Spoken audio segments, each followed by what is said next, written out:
2 Samuel chapter 13. And it came to pass after this that Absalom, the son of David, had a fair sister, whose name was Tamar. And Amnon, the son of David, loved her. And Amnon was so vexed that he fell sick for his sister Tamar, for she was a virgin. And Amnon thought it hard for him to do anything to her. But Amnon had a friend, whose name was Jonadab, the son of Shemiah, David's brother.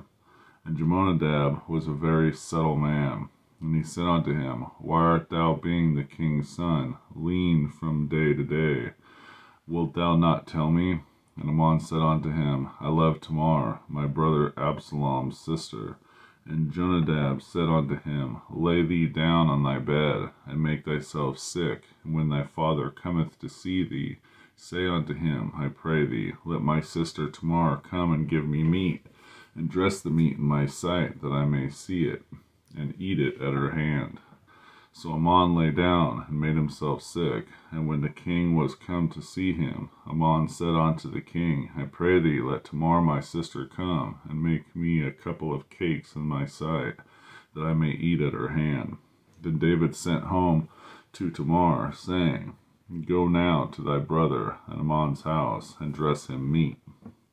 So Tamar went to her brother Amnon's house, and he was laid down, and she took flour and kneaded it, and made cakes in his sight, and did bake the cakes.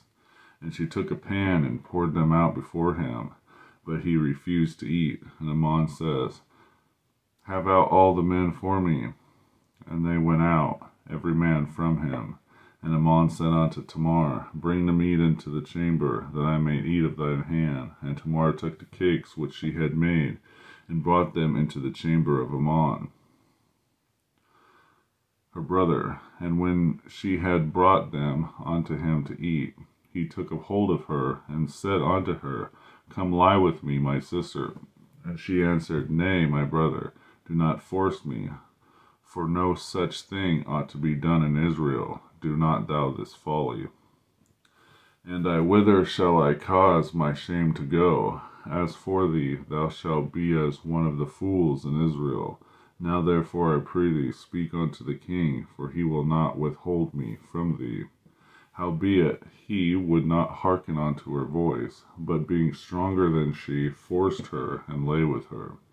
And Amnon hated her exceedingly, so that he hated her a greater than the love wherewith he had loved her. And Amnon said unto her, Arise, be gone. And she said unto him, There is no cause. This evil is sending me away is greater than any other thing that thou didst to me. But thee would hearken unto her. Then he called his servant that ministered unto him, and said, Put now this woman out from me, and bolt the door after her. And she had a garment of divers colors upon her, for with such robes were the king's daughters that were virgins apparelled. Then his servant brought her out, and bolted the door after her. And Tamar put ashes on her head, and rent her garments, and divers colors that was on her, and laid her hands on her head, and went on crying. And Absalom her brother said unto her, Hath Amnon thy brother been with thee? But behold now thy peace, my sister. He is thy brother. Regard not this thing. So Tamar remained desolate in her brother Absalom's house. But when King David heard of all these things, he was very wroth. And Absalom spake unto his brother Amnon, neither good nor bad, for Absalom hated Amnon, because he had forced his sister Tamar. And it came to pass after 2 full years that Absalom had sheep shearers in Baal-hazor, which is beside Ephraim. And Absalom invited all the king's sons. And Absalom came to the king and said, Behold, thy servant had sheep shearers.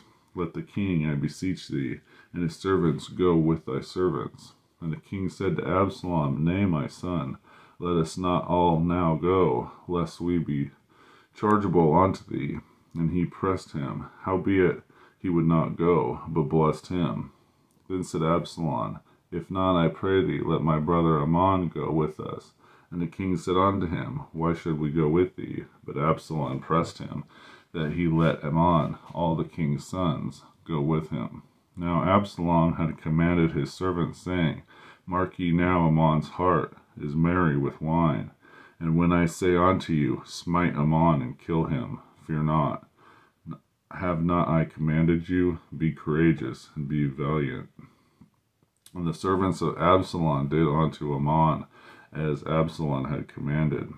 Then all the king's sons arose, every man got him up his mule, and fled. And it came to pass, while they were in the way, that tidings came to David, saying, Absalom hath slain all the king's sons, and there is not one of them left.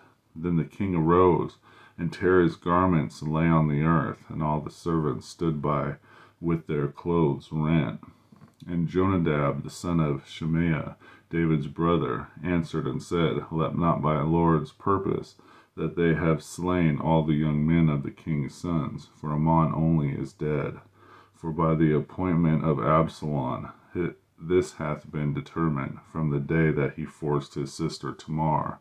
Now therefore let not my lord the king take this thing to his heart, to think that all the king's sons are dead, for Ammon only is dead. But Absalom fled, and the young man that kept watch lifted up his eyes, and looked, and behold, there came much people by the way of the hillside behind him. And Jonadab said unto the king, Behold, the king's sons come. As the servant said, so it is. And it came to pass, as soon as he had made an end of speaking, that, behold, the king's sons came, and lifted up their voice and wept, and the king also and his servants wept very sore. But Absalom fled, and went to Talmi, and the son of Ammihud, king of Geshur, and David mourned for his son every day. So Absalom fled, and went to Geshur, and was there 3 years. And the soul of King David longed to go forth unto Absalom, for he was comforted concerning Ammon, seeing he was dead. 2 Samuel chapter 13.